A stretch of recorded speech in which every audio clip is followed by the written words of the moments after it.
This is The Crossover. All right, welcome back. Crossover NBA podcast. Chris Mannix and Howard Beck. What up, Beck? What's happening, Mannix? I'm broadcasting live from the bunker. I got HEPA filters running at double time. I'm triple masked. I'm never leaving. I think some of those things for you could be true. I am on the other side of that spectrum. I am in a hotel room in New Orleans. The last few days I was in San Antonio doing some boxing stuff, so I'm out and about here a little bit. And I can tell you, in Texas, not big mask country, not big concern country, I guess. Shocking. Yep, it's the way it is in different parts of this world. But look, that's going to be the focus of this podcast, the COVID issues that are ravaging the NBA and what options the NBA has to do about it. For kind of a detailed medical breakdown, I encourage people to listen to Howard's conversation with Dr. Robbie Sicca. Am I saying his last name right? Did Yes. I get that right? Yeah, Sicca. They talked for the Friday version of this pod, and they kind of went through all the scenarios that are in play right now when it comes to COVID. And Howard, I'm going to ask you to kind of paraphrase some of that over the course of this podcast, because right now the NBA is in a bad place. More than 70 players, as we record this, are in the NBA's COVID protocols. Teams are getting decimated. I don't think that's too strong a word. They're getting decimated by positive tests to the point where the NBA has been changing its roster rules on the fly. Now, not only do teams have the option of signing players via the hardship exemption, they are required to if they have a certain number of guys that are in the NBA's protocols. So I guess big picture, Howard, we'll start there. I mean, you know, it feels like we're right back where we started, you know, last season, where we were in January when the first full month of last season, and, you know, teams were getting just, you know, crushed left and right by this virus. What do you see as far as where the NBA's at? I mean, obviously in a really bad place, and one that I don't think anybody really anticipated, Chris. And this is the problem with, you know, these variants come along. Delta comes along, and it seemed like, you know, the NBA and society at large kind of withstood that well enough. And I don't know if what we're seeing right now is, because you and I are not scientists, and I don't think anybody's sharing this information, I don't know if this is just an Omicron wave because it is so contagious, and so we're getting a gazillion positive tests among NBA players, or if this is just in general, the system is just kind of cracked. I tend to think it's just more about, the greater spread of Omicron, because the NBA's protocols up until this point had held pretty well, and so that this wave is happening, and it's happening nationwide, worldwide.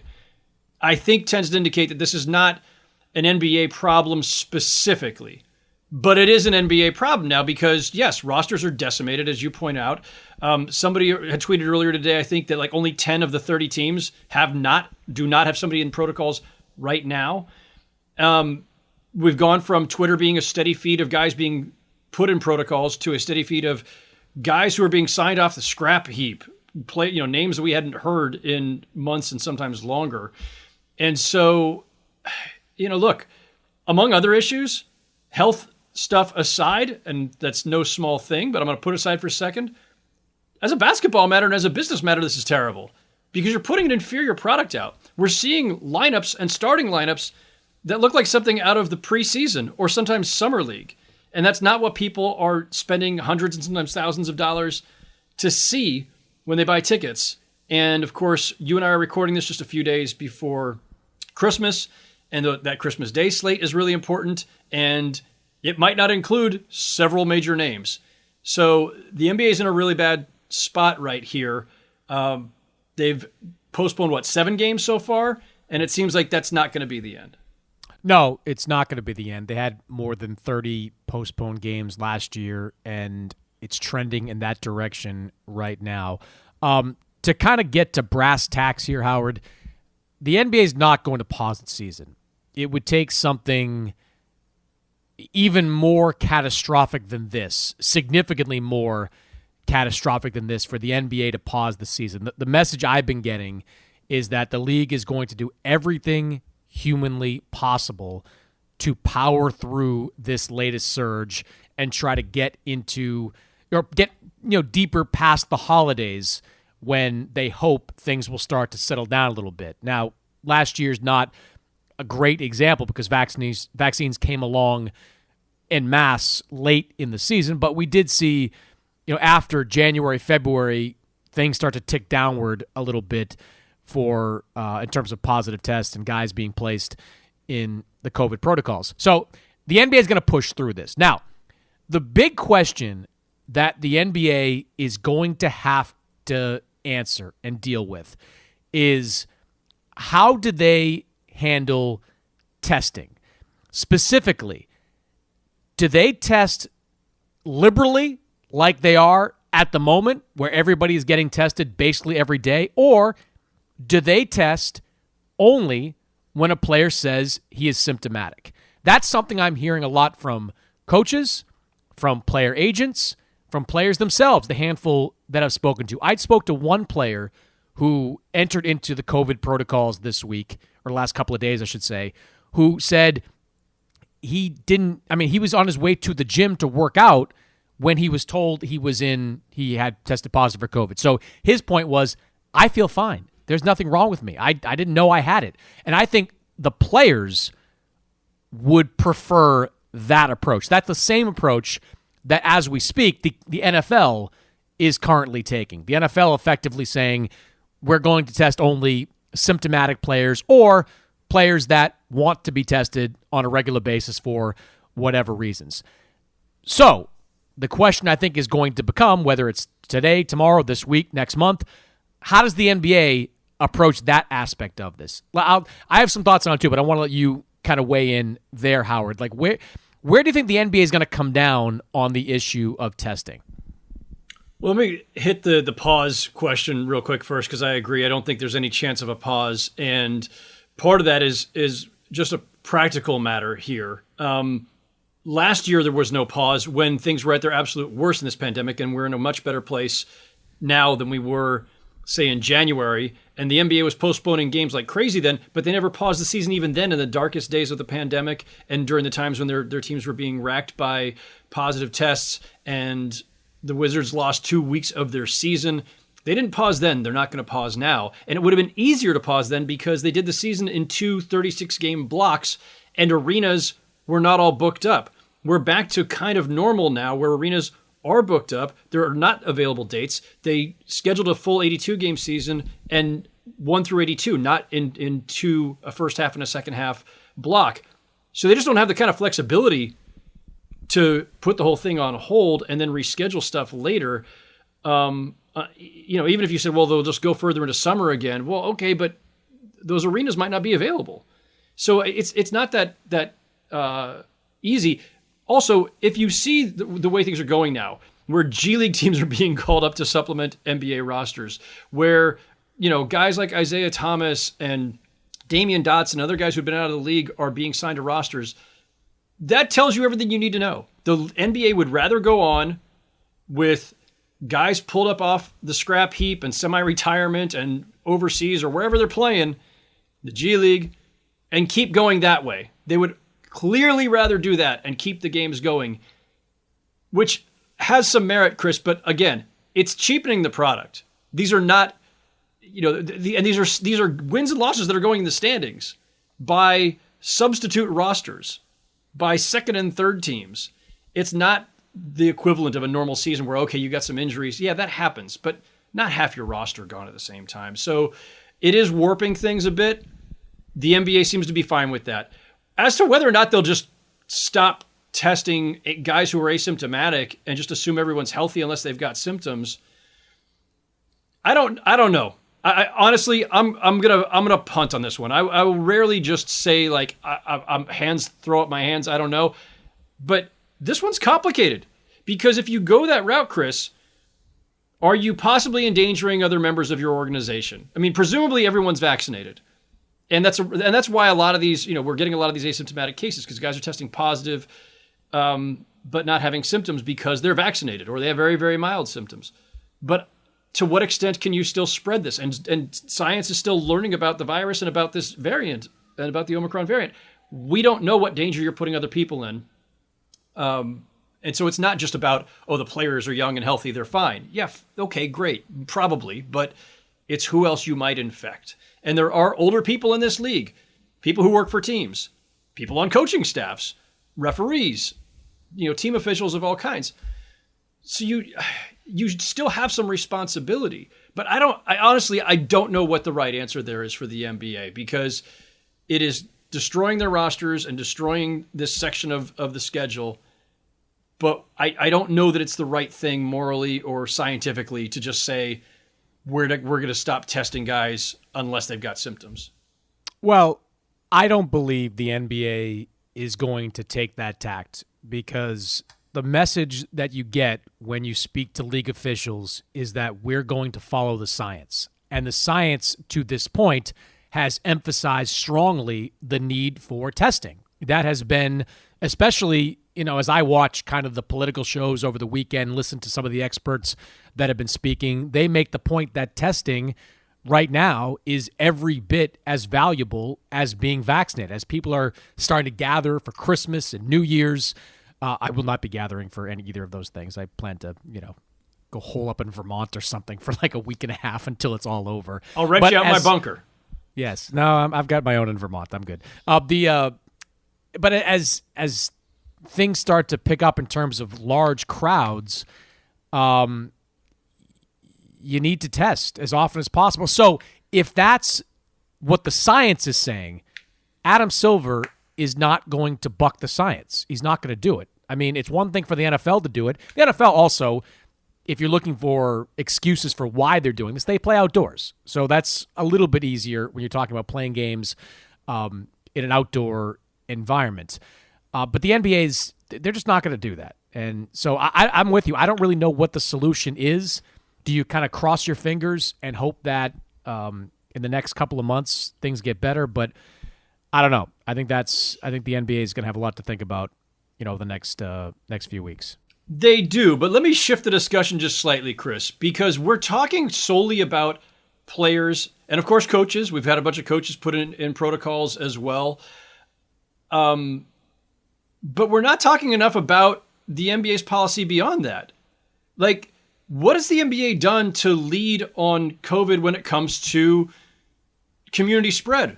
Like, there's no uniform policy by the league across its arenas for fans. So some arenas, everyone's wearing masks. Some arenas, no one's wearing masks. And a lot of places, of course, people are still badly wearing masks or barely wearing them. And by the way, a lot of people who are sitting courtside in close proximity to players while not wearing masks or wearing masks on their chins. Why is there no league-wide policy on dealing with your own fans? Why the mask on the chin thing is like my favorite. Like, what exactly is the folks? Point of that? We've had almost 2 years to figure this out, right? If it's just over your mouth but not your nose, it might as well not be on at all. If it's over your chin, you just look like a dork. It's amazing to me. We are almost at the end of 2021. People still don't get it. Well, you see, one of the solutions I've seen from, I think it's in Toronto where they're going to begin this, is they're not going to open the concession stands. Because if you have concession stands open, people can reasonably say, "Look, I'm eating, I'm drinking, I'm doing all those things." Well, that's the problem. But at the same time, the NBA teams are going to take a massive hit financially if those concession stands aren't open. But look, NBA, you're either going to be responsible or you're not going to be responsible. And how you deal with your own players and coaches and staffs is only one piece of this.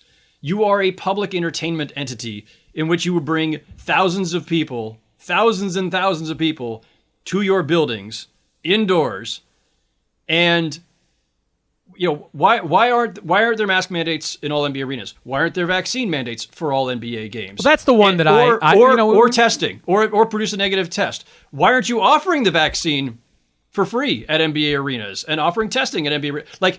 Build this all in. If you're going to be the responsible, high-minded entity that we sometimes project you to be, live up to it. What have they done this season that has shown any leadership on this? they're still riding on the coattails of Rudy Gobert shutting down the league and saying, look, symbolically, we were the ones who got everybody aware of this virus and caused the cascade of everything else shutting down in March 2020. Great. What have you done now? What are you doing now? Yeah, it's a problem. I'm actually, not to inject too much of my own opinion in this. I'm in favor of kind of, vaccine mandates for buildings, and after that, you don't have to wear a mask. It's because most people are not wearing masks in these buildings anyway. If they're doing it haphazardly. I'm just, if you're double or I guess triple vaccinated at this point, because the standard should be changed to being fully vaccinated to being triple take a triple shot. If you are, all right, whatever. They, in a way, they told us. I heard Draymond Green say something about this recently, and he's right. He said he's doing everything he's being told. He's been vaccinated, he's been boosted, and in that scenario, he's going to basically live his life. And I'm kind of for that. If you're, we've seen enough science where if you're basically double vaccinated and boosted, you can obviously still catch COVID, but the impacts are far less severe. It doesn't eliminate the chances of you infecting somebody outside of the arena, which I know is problematic, but if you're going to find if it's even a middle ground, just have vaccination mandates in these buildings. I saw Boston's going to it now, which is not surprising after New York is already there. I'm sure there are a handful of other arenas out there. Is LA, I believe, is that? I don't know. I think just have vaccine mandates across the board and make that be, at least your first line of defense. Which is fine, but if I'm recalling correctly, didn't Masai Ujiri end up catching it? He did. He was fully vaccinated and at a gathering where everybody else was also fully vaccinated, and it still spread. And look, again, it still comes down to if you might be fine, and you might say, well, let everybody in if they're vaccinated. You don't need masks. Okay, but it's still spreading anyway. And while you probably won't get very, very sick if you were vaccinated, you still might spread it to somebody who is unvaccinated or who is more vulnerable. Right. So there's still that issue. And so, there's varying levels that they could go to here. But what the NBA has done so far, it feels like, is basically nothing when it comes to anybody beyond their own teams. They're not dealing with the fan element of this. Toronto has reduced capacity, but that was more of a local jurisdiction thing, not the Raptors themselves doing it. Where are these other measures? Teams are not going to do it. They're not going to reduce capacity. But that's the thing. I don't see the NBA making any attempt, nor have they done any messaging at all, by the way. Like, when's the last time we heard from any NBA officials talking about how they plan to deal with this more broadly? We've heard. No, it's just I spoke to Mike Bass over there last week before I was writing something. He said they're going to follow the science on this, and I guess we'll see where the science leads as the holidays kind of pick up. All right, I want to stay along this track and talk about the return of Kyrie Irving, who is expected to be back in the Nets rotation at some point in the next couple of weeks. He was announced that he was going to return, and he was immediately placed in the COVID protocol. So some irony there. Kyrie, it seemed like he had no shot, about a month ago of getting back into the Nets mix without being vaccinated. Joe Tsai he's the owner of the Nets. He had been pretty adamant that he wants the players to be vaccinated. He's very pro-vaccine. It seemed like Sean Marks and Joe Tsai were in lockstep on this, but the Nets have been among the teams that have been completely destroyed, have their roster ravaged by COVID-19. So now Kyrie Irving is going to be back eventually, going to be practicing with the team and playing in the road games he's eligible to play in. So if you get your reaction, Howard, Kyrie coming back. So I apologize in advance, or apologize midstream, I guess, for continuing a fairly cynical view of everything the NBA is doing right now. But Kyrie Irving not playing for the Nets up until now was never about high-minded policy or health concerns. Because if New York didn't have a law on the books that banned him from playing home games, he'd been playing. He would have been playing. The only reason the Nets decided not to play him is because they didn't want to have him playing only road games. So that they're bringing him back now is completely consistent with why they didn't play him in the first place, or why they told him to stay away. on both ends, it was a pragmatic basketball decision. At the beginning, it was, well, you're too good of a player, too important to have only for road games, and then come home and we have a different starting lineup and a different rotation, and it's disruptive and it's inconsistent and it doesn't help team cohesion, right? So that was a basketball decision more than it was about a public health decision. Now they're bringing him back for the same basketball reasons, which is, oh, well, our roster is destroyed and we're running Kevin Durant into the ground. We need you back, even if it's only for road games. So they're making a concession, but the concession is not so much about health and about whether or not he's a bigger risk as an unvaccinated person. It's more about they just needed players. They needed healthy bodies, and especially when as talented as Kyrie Irving is. So, look, was there some element of Joe Tsai wanting everybody vaccinated and he's fine, right? Joe Tsai has his views on this, and I agree with them. But I don't think that their original decision on Kyrie Irving had anything to do with following the science or following public health recommendations. It was about not wanting the disruption of him only being eligible for half of the games. And now they brought him back because they're desperate. Yeah, and my question is going to be, how long is he back? And, in the coming months, as this wave kind of passes us by and the Nets get 10, 12, 13 bodies healthy, are they willing to continue to be utilizing Kyrie Irving as a part-time player? I think you and I both agree, Howard, and you live in New York now, and I'm there a lot. That New York mandate is not going to change when Eric Adams takes over as mayor. I don't see it.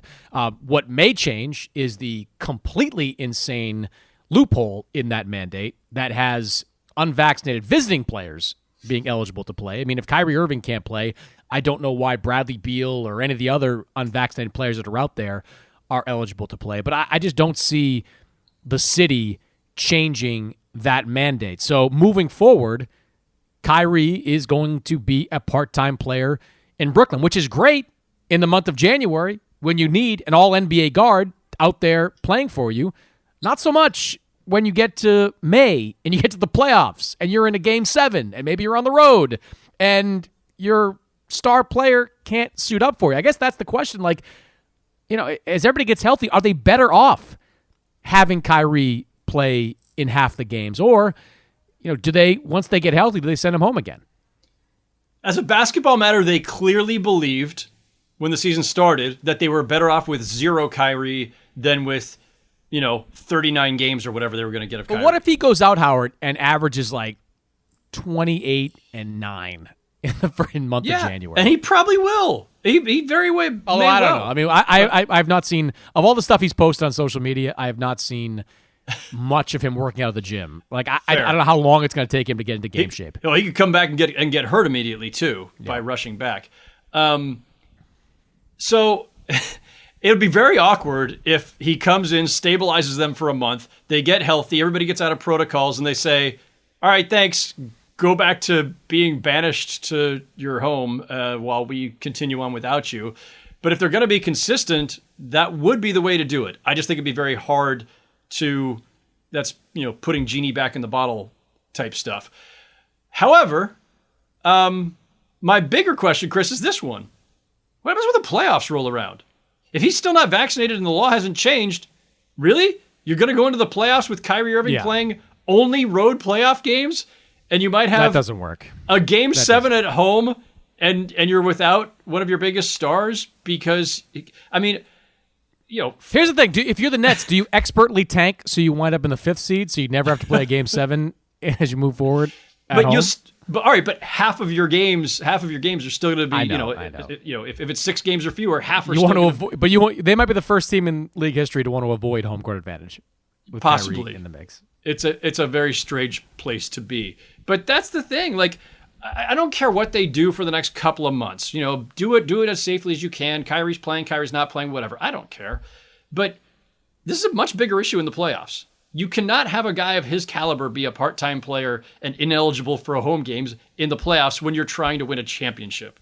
And that's where they will still be, assuming he does not get vaccinated and assuming New York's law doesn't change. Well, the conversations I've had with people in Brooklyn, what they are hoping for, and they have no reason to be optimistic about this, but they're hoping Kyrie's back, he's in the facility, he's around Durant, he's around Harden, he's around his teammates, and he comes around in the next month or so to getting vaccinated. I believe, as current rules state, like if you just get the one Johnson & Johnson shot, you are considered fully vaccinated by NBA standards. I don't know if that's the same with New York or how that mandate works, but whatever it is, like I know the Nets are hoping that the players get to Kyrie. They don't believe there any pressure applied by them being the coaching staff, the front office, ownership is going to work. Players might. And I think the hope is that, Kyrie being around these guys, getting back into the, competitive rhythm, playing well, winning games, that has an impact on him. I don't know if it will. He's a very, very difficult guy to kind of predict what he's going to do next, but that's sort of the idea. We don't need to go down this tangent too far, but yeah, if he comes back in the next couple of weeks and is playing well, I'm using that to try to trade him. I'm doing everything possible to see if somebody out there wants him, because I don't want to go into the playoffs with a part-time star point guard who can only play road games, and then he can opt out this summer. I don't know that I want to tie myself to him long-term again, given the volatility and the inconsistency and the unreliability. So they've got an opportunity here between now and February 10th. Play him, get his trade value up, and see what you can get. Yeah, I'm with you there. All right, I want to get to a couple of basketball topics before we end the show. You look at the Eastern Conference standings right now, Howard. You got Brooklyn up there at the top, no surprise. Chicago up there at the top, kind of a surprise, but the Bulls spent a lot of money this offseason. They expected to be in that playoff mix. At number 3 in the Eastern Conference are my Cleveland Cavaliers, sitting there with a 19-12 record. They have the second best defense in the NBA. They have one of the best point differentials in the NBA. They've got 13 wins this season, Howard, by 10 points or more. I mean, of all the things that have surprised about this wacky season so far, it's been plagued by a lot of different problems. The Cleveland Cavaliers being, in a top 4 position in the Eastern Conference right around Christmas is right up there in this mix. Explain to me how we got here with the Cavaliers sitting there at 19-12 with, by the way, one of their best players, Colin Sexton, done for the season with that meniscus tear.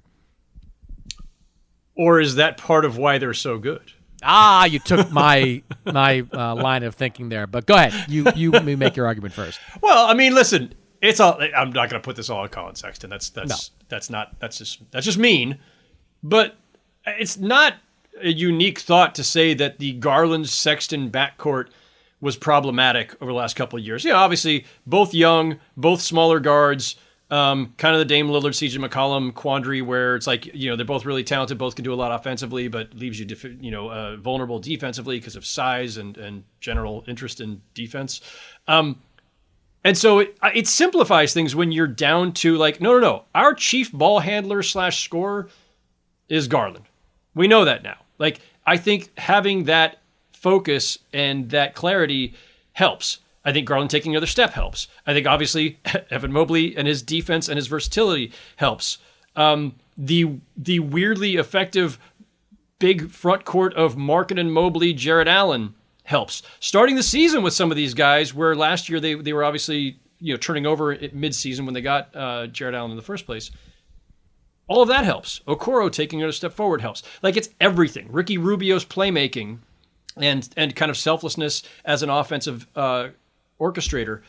Like, it's kind of everything at once, and that's why you can't see it coming. It's not, we got this one franchise-changing player, though Mobley may be that.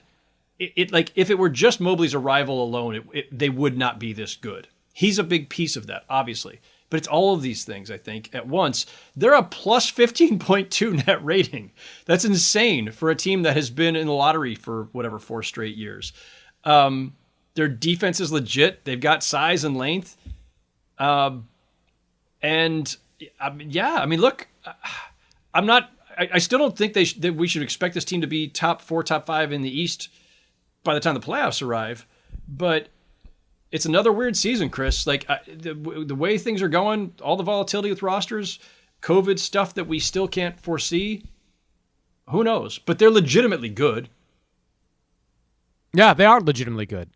Darius Garland, to me, is an all-star right now. He has been phenomenal for this team. I'm looking at his numbers here, and what is he averaging as we record this now? He's at about 20 points per game. He's handing out about 7.5 assists. He's shooting close to 40% from three, 48% from the floor. He has been great all season long. And I think they've found something with this backcourt of Garland and Okoro. Okoro was a starter last year as well, but Garland, Okoro next to each other just seems to work, and it certainly works a lot better than Garland Sexton. I don't know how sustainable Lauri Markkanen at the 3 is. Like that, to me, still feels like a house of cards.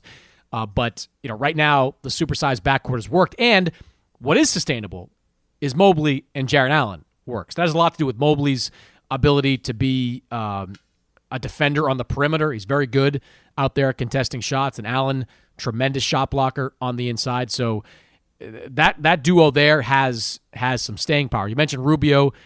How many teams in the league would like Ricky Rubio right now? Like, just an unselfish playmaker who'll start, come off the bench, whatever you need from him, is well liked by his teammates. I mean, there's probably a dozen teams that wish they had the foresight to go out and acquire Ricky Rubio last summer. Kevin Love is giving them something. He's not the Kevin Love of old, but he's giving them a little bit something off the bench.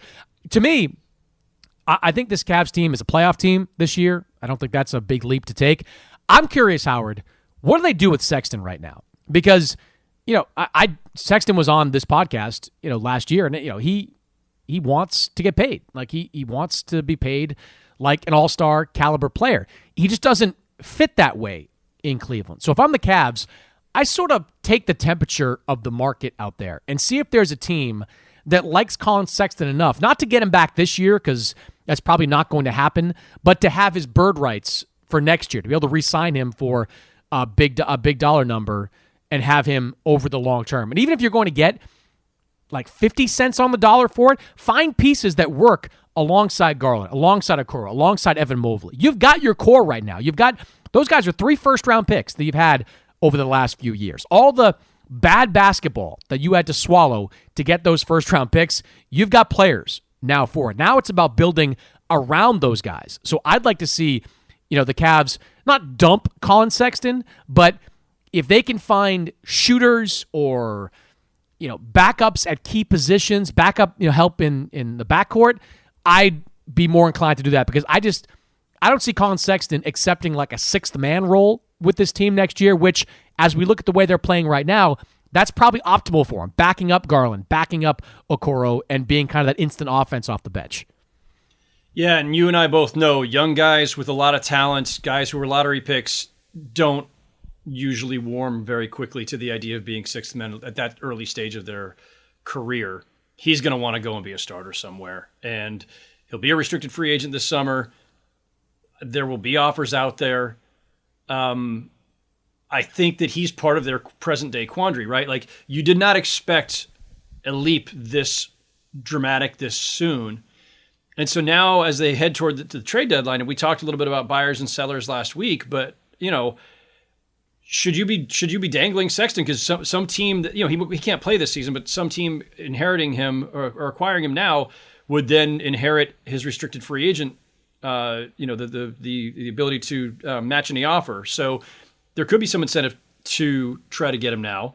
On top of that, you mentioned Rubio. He's an expiring contract at nearly $18 million. Kevin Love's only got 1 year left after this one. Granted, it's a big number, 29, but still, like, those are guys who could help somebody else and maybe helps unclog your cap a little bit, maybe helps you fortify the core that you're building. On the other hand, this group's really good right now, and you just want to play it out and see where it goes. But I'll be curious to see what they do, because I do think Love, Rubio, and even Sexton, those are all pieces that you could possibly dangle out there if you want to use this opportunity. You're playing with found money right now, and they could do a little bit more to shape themselves for the future. Fun story. JB Bickerstaff, who's had so many interim titles over his his career as a coach. He's done a great job with that team. Probably, certainly one of the front runners, if not the front runner for Coach of the Year right now. So kudos to Cleveland for getting it together. They won 60 games in the 3 years after LeBron left. They're at 19 right now. Just a remarkable turnaround for this team this year. Finally, Howard, I want to finish in Boston. The Celtics have won 2 out of the 3 since Jaylen Brown has come back to the mix, which has quieted some of the chatter, let's call it, that it was time to break up the Jaylen Brown and Jason Tatum duo. In the last week that Jaylen Brown has been back, Jason Tatum just won Conference Player of the Week. So, it works out. It's working out with them. My sense, to kind of give my lay of the land here, and I'm pretty close to the people in Boston, that there's never really been much consideration given to trading Jaylen Brown. What they're concerned with within the Celtics is, do they have the right pieces around these guys? Is the combination of Smart and Josh Richardson and Romeo Langford and some of the young guys they have there, do they work opposite Jaylen and Jason? Rob Williams, is he the right guy opposite Jaylen and Jason? There's never really been, from what I've been able to gather, any type of decommitment from Jaylen Brown. It's been frustrating. He's been in and out of the lineup, and he's only got, a couple of years left on his contract, so you got to start thinking about that as well. But the idea that they're going to move Jaylen Brown, I think it would take something huge, like Damian Lillard level huge, to move Jaylen Brown, which I think is the right thing to do. Jaylen Brown is an all-star. He's an excellent two-way player. The two of them, Jaylen and Jason, have played well enough of each other to believe in them long-term. That's kind of how I see it. How do you see things in Boston right now? I think the discussions about breaking them up are premature. I mean, if somebody blows you away with an offer, that's a different thing, right? But I wouldn't be proactively trying to break them up. This is their 5th full season together. And when I say full season, that should have a big fat asterisk on it, because every season for 3 the last... of them have been weird. Yeah, we're in very strange times. But a quick review. In their time together, this is, as we tape today, they're 203 and 135. That's a 600 winning percentage. So 600 winning percentage in their time together, Tatum and Brown. A lot has changed around them during that time, and a lot of guys have come and gone. So quick review here, because the real frustration for Celtics fans, I'm sure, aside from the record, is just playoff failures, right? 2018, that's Tatum's rookie year. They lose in the Eastern Conference Finals to Cleveland in Game 7. They lost to LeBron. And Tatum's a rookie that year. We're really going to hold that over them. The next year, they lose in the second round to the Bucks. Now they're losing to Giannis. The next year, they're in the conference finals again. So 2 conference finals appearances in their first 3 full years together, Tatum and Brown. They lose to the Heat, who of course, go to the finals. And then they lose to the Nets last year in the first round. And that looks like backwards. It looks like regression because it's the first round. Well, all right, but you lost to Kevin Durant, who was playing like the best player on earth, and James Harden. Along the way, you go from Kyrie as your leading scorer those first 2 postseasons, to Kemba, to now no Kemba, no Kyrie, no Gordon Hayward, no Terry Rozier. We've talked about this before, but they've lost talent around them. The problem is not so much Jaylen Brown and Jason Tatum as it is everything else. They've bled talent for 3-4 years running here and have not replaced them sufficiently. And there's no elite playmaker on this roster. Now, if you want to say that Brown and Tatum have to do that themselves, fine. But it's not Marcus Smart and it's not Dennis Schroeder. But they don't have an elite playmaker. And you look at the great teams around the league, they've got a James Harden or a Durant or both. They've got a LeBron. They've got, or a Kyle Lowry for that matter. There are guys who you can rely on as playmakers, as offensive orchestrators on most of the contenders. Where is that guy for Boston? It's not there. And that's why I've believed that the Celtics should do everything they can to extract C.J. McCollum from Portland. I'm a believer that another offensive-oriented lead guard is what the Celtics need. McCollum, thankfully, it sounds like he's going to be back sooner than later from this collapsed lung issue he's been dealing with. So, that's the next step there. I agree with you. The the extraction of talent from this team has been a bigger problem than anything we're seeing from Jaylen Brown and Jason Tatum on the court. All right, Howard, good stuff. Hopefully next week after the holiday, we'll be discussing more positive things. I'm not all that optimistic because this wave is not diminishing anytime soon. We can hope, right? We can cross our fingers and say we can. It can only get better, right? Didn't my guy Howard Jones say that things can only get better? Am I allowed to quote 80s lyrics here? If you need me, I'll be in Vermont.